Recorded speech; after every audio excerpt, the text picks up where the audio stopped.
Welcome to the Nevis Newscast. Today is Friday, September 15th, 2017. I am Bronte Swanston Hendrickson. An official delegation from the Nevis Island Administration visited Anguilla and St Martin yesterday, Thursday, 14th September, to assess the damage done by Hurricane Irma and to acquire first-hand knowledge of the needs of nationals of St. Kitts and Nevis living on the islands. The team left the Vance W. Amory International Airport around 8:30 a.m. and headed for Anguilla. While in Anguilla, the delegation went to Radio Anguilla to further appeal to persons to meet at a central location to meet with the officials. A number of persons came out and inquired on the type of assistance available to them. Deputy Premier, the Honourable Mark Brantley, then gave a summary of the visit to Anguilla. We would have met a few dozen citizens and individuals at our official meeting place, but we have been traveling throughout the island seeing some of the damage. Then we went down to the loading docks at Sandy Ground, where some boats were coming in from this food supplies, so we were able to interact there with quite a large number of regions as well. We think it's an excellent opportunity to continue to beseech our people to continue to give, because as we're there, we really saw the benefit of all these care packages coming in, and people there getting water and basic supplies. Basically, we received those ascertained so far, plenty of water, lots of water. The desalination plant is down, so the Anguillans need water. So when we get back, we're certainly going to ramp up to make sure Anguilla has all that Nevis can offer to me. The team traveled to various parts of Anguilla to assess the damage, and they also met with government officials.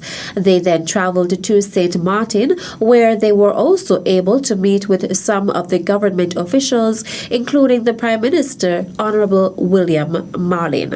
Our water situation is not as serious. I'm not saying we don't need water, but our 3 water plants are up and running. Oh, okay. The problem is that we had 12 storage tanks, and if you're coming from we saw them. Yeah. So 2 of them that imploded, and it's a total of 5 of the 12 that we lost. So the storage is compromised, and the distribution is a problem because many homes, 95% of the homes are destroyed. So sometimes pipes are broken in the house, in the yard, so you just indiscriminately open the valves, you might lose more water to reaches those that actually need it. So as they do the assessment, they are opening up. There's right here around the corner, there's running water already. In here, there's running water already. We have electricity restored because of the underground cable. One of the residents of St. Martin spoke about her experience and encouraged others to have faith. I lose my house the very day the hurricane blowing, and my father died 7:50 in the morning. And I said, look at me today. I don't take it on because I know material-wise things. That's what it is. That's material-wise. But we know that as long as life is, we're going to move on. Definitely. Sometimes some things need to move away. Sometimes we don't find it and don't see how to get rid of it. But God has a plan. And what happened, God have a better plan. So all we got to do, pick up the pieces, try to get over it and move on. Let's faith move us on. Faith is what we need. Without faith, we can't do it. Without faith, faith is what's going to bring us back together, bring back St. Martin, bring back nationwide together. And not only St. Martin, this hurricane is not only it, St. Martin, for St. Martin, but it's for everybody to open their eyes. The delegation consisted of a senior minister in the Nevis Island Administration, the Honourable Alexis Jeffers, Permanent Secretary in Education, Kevin Barrett, Permanent Secretary in Health, Nicole Slack-Liberd, Permanent Secretary in Finance, Colin Dorr, among others. President of the United Mexican States, His Excellency Enrique Peña Nieto, has extended warm congratulations to the government and people of St. Kitts and Nevis on the occasion of the Federation's 34th anniversary of independence. St. Kitts and Nevis and Mexico officially established diplomatic relations in July 1990. And as such, the President extended his congratulations for St. Kitts and Nevis's 34 years of statehood on Tuesday, 19th September 2017. In a congratulatory letter sent to Prime Minister Dr. the Honorable Timothy Harris, President Peña Nieto stated, "For my government, it is very important to maintain a relation of friendship and cooperation between the two countries to guarantee the growth and prosperity of our two societies. On behalf of the people of Mexico, it is an honor to express to you my heartfelt congratulations on the commemoration of an additional year of the National Day of St. Kitts and Nevis. I renew my firm commitment to strengthen ties of friendship and cooperation between our two countries in favor of mutual development and well-being," President Peña Nieto wrote.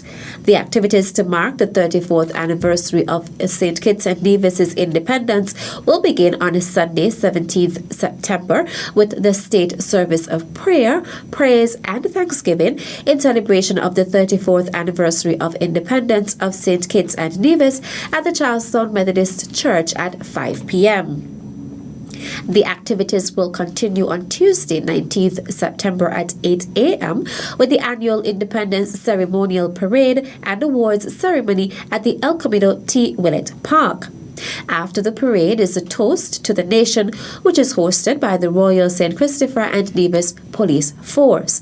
The festivities will conclude in the evening at 7 p.m. with the Nevis Island Administration's Independence Reception at Occasions Conference Center. Residents on St. Kitts and Nevis are reminded that Saturday, 16th September and Tuesday, 19th September 2017 are public holidays in the Federation of St. Kitts and Nevis for the observance of National Heroes Day and Independence Day, respectively. Monday, September 18th, 2017 is not a public holiday.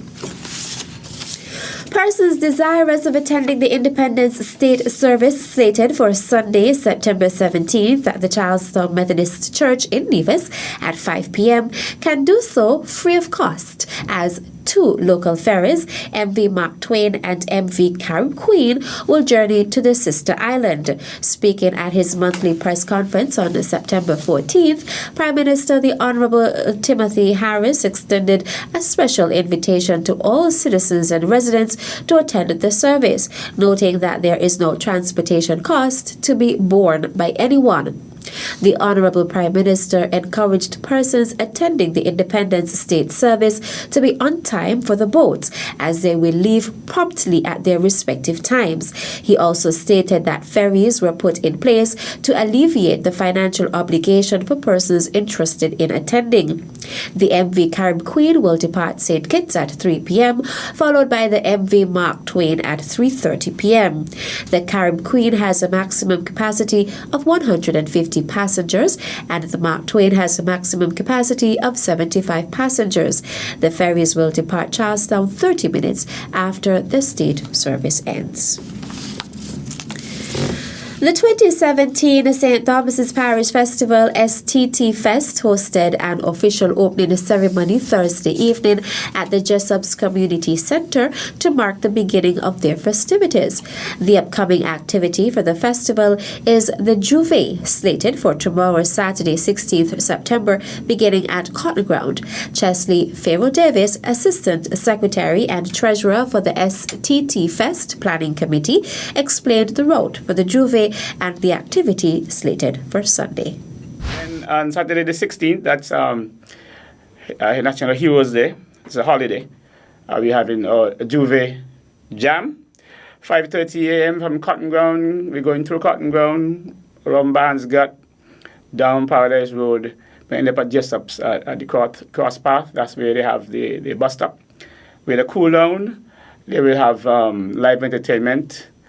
And again, the Juve, we'll have the Small Ox Band to do with that, and then Two Links will round us off until about 8 o'clock in the evening. So Sunday the 17th, the church service was planned for the 10th.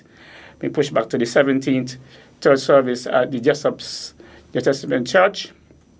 That's about 10 o'clock in the morning. The activities will be celebrated under the theme Rock and Cabin for STT Fest 2017. Still to come, geothermal project expected to create job opportunities on Nevis. The details when we return. The Premier's Ministry cordially invites the general public to a ceremonial parade to commemorate the 34th anniversary of independence of the Federation of St. Kitts and Nevis. The parade will be held at the El Kemido T. Willett Park on Tuesday, 19th September 2017 at 8 a.m.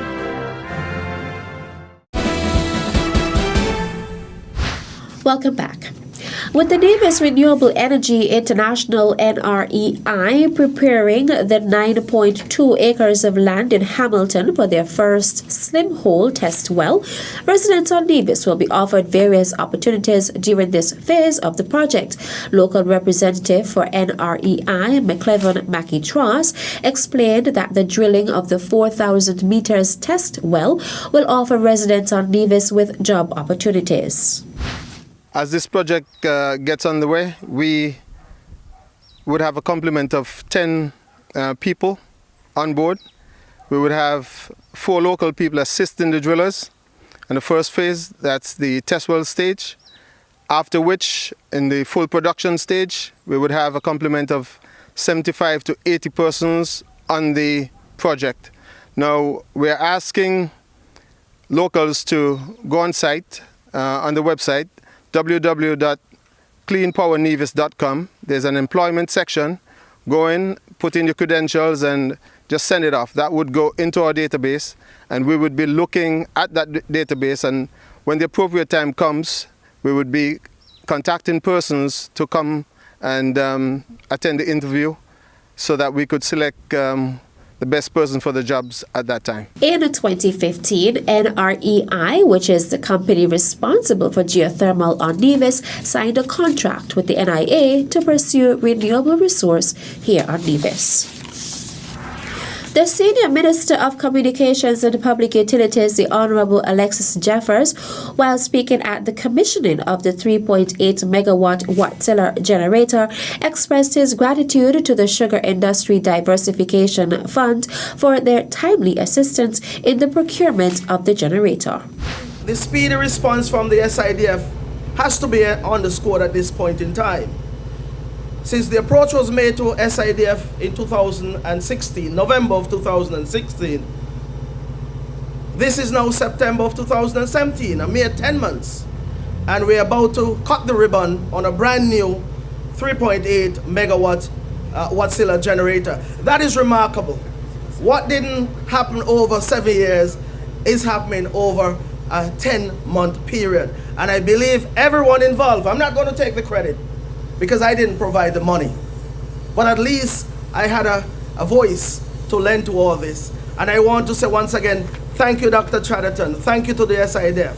Jeffers also used the forum to make an appeal to the chairman of the Sugar Industry Diversification Fund's Board of Councillors, Dr. Robertine Chatterton, for her assistance in the purchase of another generator, as it would further assist in the stability of service on the island.